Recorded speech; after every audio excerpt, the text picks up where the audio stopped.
In our last video, we were challenged by the Apostle Paul's words in Colossians chapter 2, verse 8 that says this: "See to it that no one takes you captive through hollow and deceptive philosophy, which depends on human tradition and the elemental spiritual forces of this world rather than on Christ."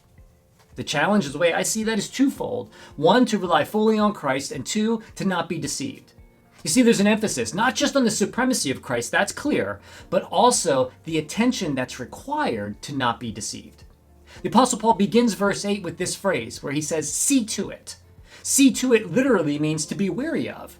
Or what sounds even cooler can literally be taken this way: to keep surveillance. The only time I hear the word surveillance is when I'm watching some cop show and they're doing a stakeout, and then that sounds really cool. But aside from it sounding really cool, what does it mean to keep surveillance, to be wary of?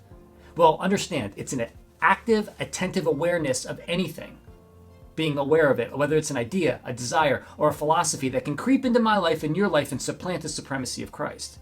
You see, what I need to be on stakeout for is when I realize that I might be relying or beginning to believe in a hollow and deceptive philosophy. Things like, I'm a good person, or at least I'm not as bad as, and then insert, some corrupt person here.